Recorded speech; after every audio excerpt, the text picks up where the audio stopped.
Marathon Cooking here. I'm going to teach you how to make some cheap, really cheap, but tasty tomato sauce.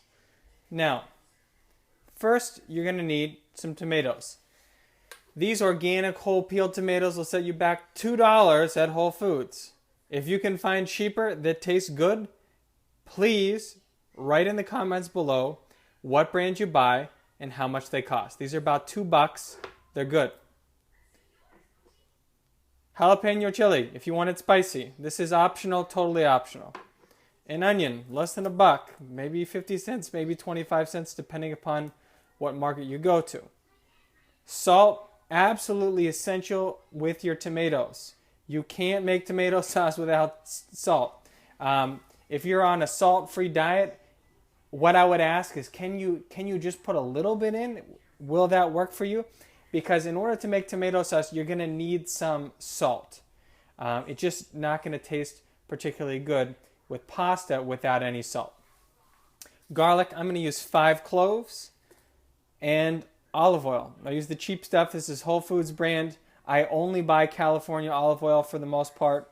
The reason why is I know what I'm getting when I buy California olive oil. I know this is not the most pungent, the most peppery olive oil because I paid $12. There are California olive oils that are better than this one, but this is a really solid olive oil and it's unfiltered, which means it's a little grassier, it's a little bit more full flavored for me, and still $12.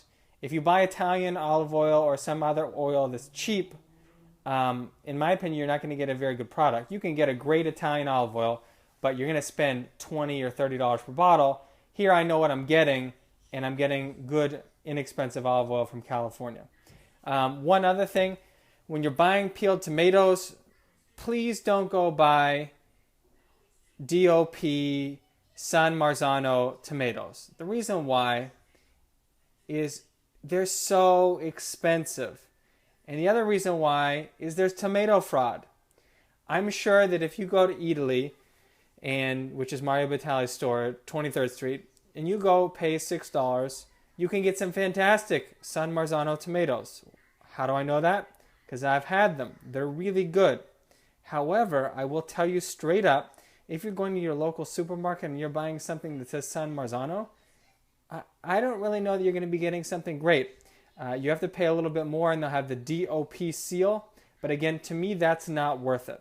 So organic, whole peeled tomatoes, really good stuff. Make sure it's certified organic. If you're paying for San Marzano, in my opinion, you're paying for a name because some San Marzanos are really good and some are not. I've tried different cans and typically all I found is I'm overspending to get usually a product that's roughly about the same as these. And these are $2. Onion and garlic are chopped up with a little bit of jalapeno in the bottom of a deep pan. I'm going to begin sauteing those.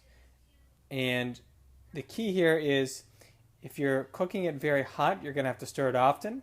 If you're cooking it low, you're not going to have to stir it a whole lot. If you do a rough chop, it's obviously going to take a little bit longer.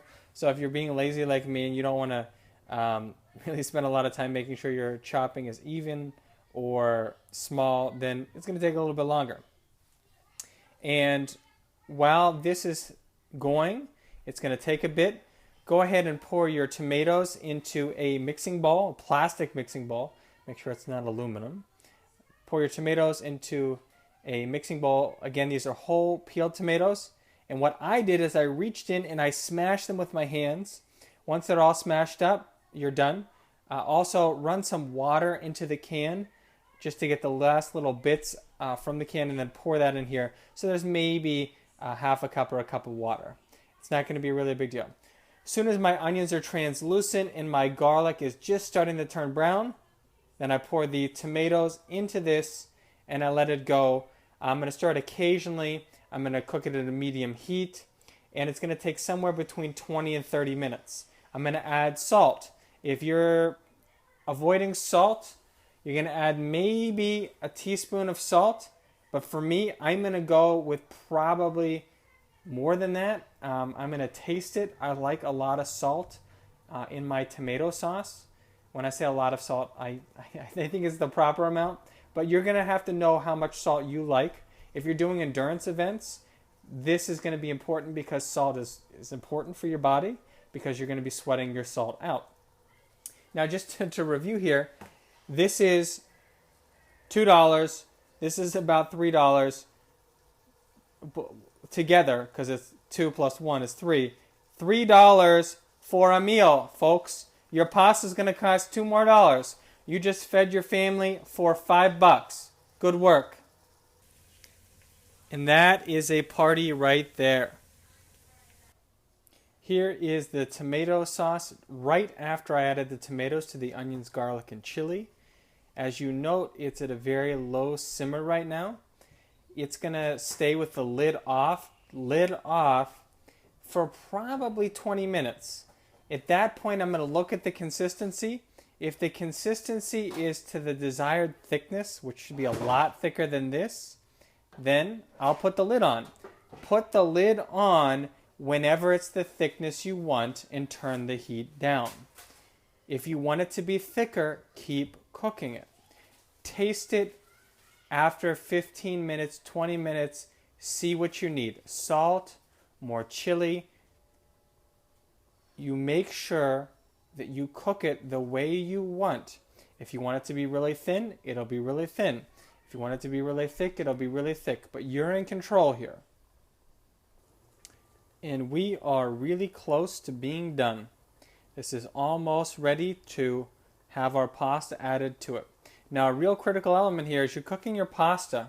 As soon as you're draining your pasta, immediately from the sink where your colander is, you do not rinse the pasta off, and you immediately throw it into here. You don't need to shake your colander. The pasta water stays in your pasta into here.